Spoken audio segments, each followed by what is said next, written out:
Competitive advantage theory, इस theory में क्या बोला जाता है? देखिए, जो कमियां आपका एब्सोल्यूट एडवांटेज में था, जहां पर यह बोला गया था एब्सोल्यूट एडवांटेज में कि कोई एक कंट्री जो एक गुड्स में स्पेशलाइज हो उसी को बनाए और उसी को एक्सपोर्ट कर दे, ठीक है।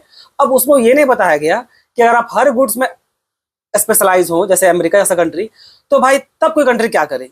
तो यहीं पर डेविड रिकार्डो आते हैं और एक कॉम्पिटिटिव एडवांटेज का थ्योरी देते हैं, ठीक है, जो उन्होंने अपना 1817 में एक बुक पब्लिश किया जिसका नाम था प्रिंसिपल ऑफ पॉलिटिकल इकोनॉमिक्स था।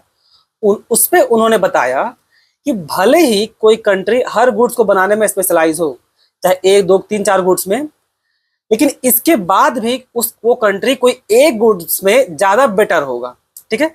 और इसी पे उन्होंने एक टर्म का जिक्र किया जिसका था टर्म मतलब था अपॉर्चुनिटी कॉस्ट। अपॉर्चुनिटी कॉस्ट क्या होता है आपको बिल्कुल अच्छे से पता होगा, नेक्स्ट बेस्ट अल्टरनेटिव जिसको शॉर्ट भाषा में बोलते हैं। अपॉर्चुनिटी कॉस्ट वहां पर उन्होंने जिक्र किया और कहा गया कि भाई जो गुड्स में आपको सबसे ज्यादा बेनिफिट मिले, जहां पर आपको अपॉर्चुनिटी कॉस्ट सबसे कम अराइज हो, उसी का आप प्रोडक्शन कीजिए। फॉर एग्जाम्पल प्रोडक्शन कीजिए और दूसरा कंट्री को भेज दीजिए, ठीक है। जैसे एग्जाम्पल है, समझ लीजिए घाना एक कंट्री है जो आपका कोका और आपका राइस दोनों बनाती है, दोनों में वो बहुत अच्छा है, ठीक है। दो गुड्स का केवल एग्जाम्पल ले रहे हैं, पर फिर भी घाना जो है राइस से ज्यादा बेटर है किसमें? कोकोआ में। और साउथ कोरिया जो है आपका राइस बनाने में अच्छा है। तो घाना को चाहिए कि वो कोको का प्रोडक्शन करे और राइस का ट्रेड कर ले साउथ कोरिया के साथ।